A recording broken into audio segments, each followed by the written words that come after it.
అందరికీ నమస్కారం.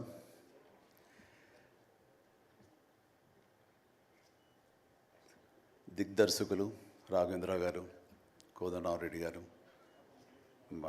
Gopal, young directors like Bobby, Vasishta, like నా నిర్మాతలు అల్లు అరవింద్ గారు, అశ్విని దత్ గారు, కెఎస్ రామారావు, శ్యామ్ ప్రసాద్ రెడ్డి, జెమినీ కిరణ్, తమ్మారెడ్డి భరద్వాజ్ గారు, అలా యంగ్ ప్రొడ్యూసర్ విక్కీ అండ్ పాత్రికేయ మిత్రులకు, అలాగే నా బ్లడ్ బ్రదర్స్, బ్లడ్ సిస్టర్స్, నా హృదయపూర్వక నమస్కారం. సో ఫస్ట్ ఆఫ్ ఆల్ ఈ ఈవెంట్ ఇంత గ్లామర్గా, ఇంత మెమొరబుల్గా ఉంది అంటే దానికి ప్రధానమైన కారణం నా మిత్రుడు Aamir Khan.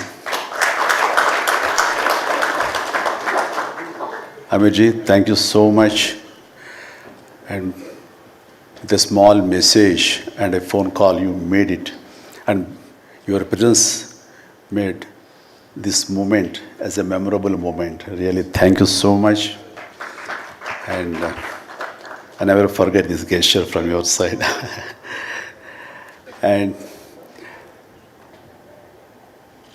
about Guinness Book of World Records, then ఊహించండి. I never expected, never dreamt about Guinness Book of World Record, because Guinness బుక్కి మనకి ఏంటి సంబంధం అనే ఒక ఆలోచన ఏమైనా ఉంటుంది కదా సహజంగా. అలాగే నాకు అలాంటి ఆలోచన ఏమి లేదు. అలాంటిది నేను ఎదురు చూడనటువంటి ఒక గొప్ప ఆనర్ ఈ రోజున నా జీవితంలో నా ఈ సినీ ప్రస్థానం సంబంధించి తారసపడినందుకు ఆ భగవంతుడికి, దానికి కారణభూతులైన మా దర్శక నిర్మాతలకు, నా అభిమానులకు ఎప్పుడు నేను రుణపడి ఉంటాను. Thank you so much.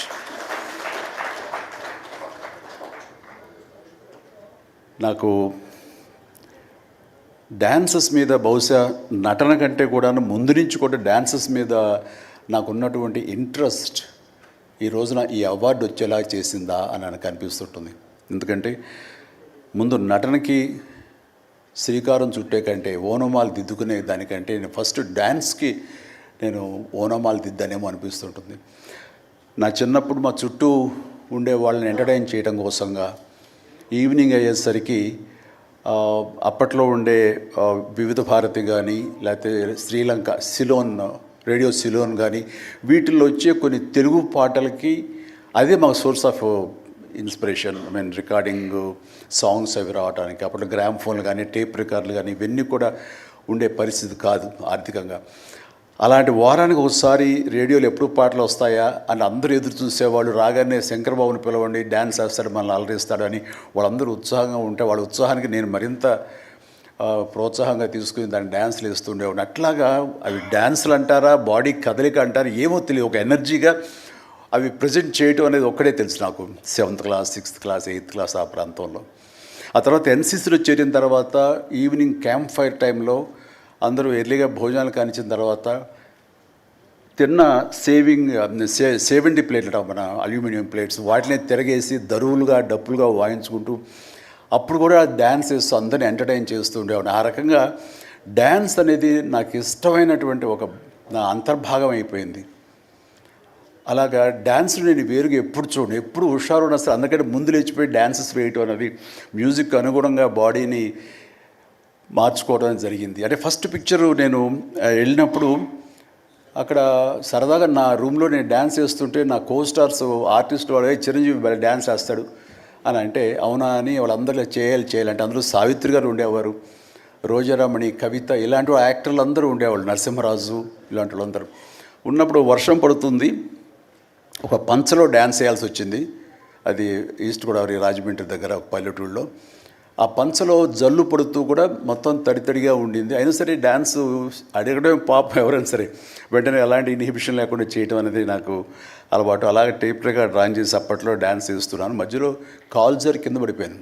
పడితే అది కింద పడిన తర్వాత ఆపకుండా వాళ్ళందరూ అయ్యో అన్నారు. అయినా సరే దాన్ని నాగిని డ్యాన్స్గా మార్చేసుకొని చేస్తే ఎక్కడ లేని అప్పలాస్ వచ్చేస్తుంది. సో అక్కడ చూసేటంటే ఒక కో డైరెక్టరు రాఘవేంద్రరావు గారు, సారీ మన క్రాంతి కుమార్ గారికి చెప్పడం, ప్రాణం ఖరీదులు వాళ్ళు బుక్ చేసినప్పుడు అబ్బాయి భలే డ్యాన్స్ వేస్తాడు, భలే ఉంటే డ్యాన్స్ అని అవునంటూ నా క్యారెక్టర్కి అంతకుముందు ఎప్పుడూ ఒక డ్యాన్స్ అనేది ఊహించుకోలేదు, సాంగ్ డ్యూయట్ సాంగ్ అని ఊహించుకొని వాళ్ళు ఒక ఎందుకు పెట్టకూడదు సాంగ్ అని చెప్పి నాకు ఆ సాంగ్ సిచ్యువేషన్ క్రియేట్ చేసి ఏలియల్లో ఎందాక అనే ఒక సాంగ్ అండ్ ఆ సాంగ్ నేను వేస్తే దాన్ని స్టెప్స్ అది వేసుకుని ఫస్ట్ టైం ఒక యాక్టర్గా నేను స్క్రీన్ మీద డ్యాన్స్ ఇస్తూ కనిపించింది అది. దానికంటే ముందు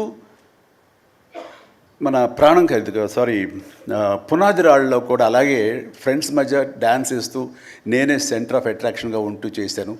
అలాగా నా డ్యాన్స్ స్కిల్ అన్నది ఎక్స్ట్రాగా నాకు ఒక బెనిఫిట్ అయ్యింది, నాకు ఎక్స్ట్రాగా అది ఉపయోగపడింది.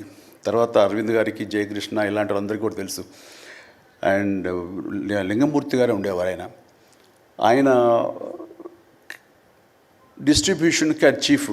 అప్పట్లో ఆయన రాగానే ఆయన ఏ ప్రొడ్యూసర్స్ని పిలుస్తారు, ఎవరి కథ ఓకే అంటారు, ఎవరికి డబ్బులు శాంక్షన్ చేస్తారని డిస్ట్రిబ్యూటర్స్ మీద ఆధారపడే రోజులు నిర్మాతలు.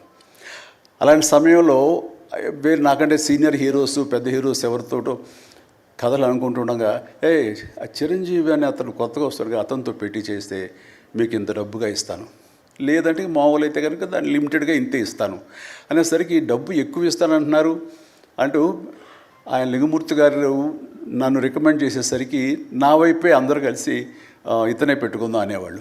అతను ఏంటంటే ప్రజానాడి, ఆడియన్స్ ఏమనుకుంటున్నారు, ఆడియన్స్ ఇతను సాంగ్స్ కోసంగా పదే సినిమాలకు వస్తున్నారు, ఇలాంటి వాటితో సినిమాలు తీస్తే మనకి 4 డబ్బులు వస్తాయి కదా, కమర్షియల్గా వైబుల్గా ఉంటుందని ఉద్దేశంతో ఆయన ఆ రకంగా అప్పట్లో నా ప్రొడ్యూసర్తో అనడం అండ్ వాళ్ళు కూడా నన్ను ఆప్ చేయటం నాకు ఆ రకంగా డ్యాన్సెస్ అనేది ఒక ఎడ్జిని తీసుకొచ్చింది.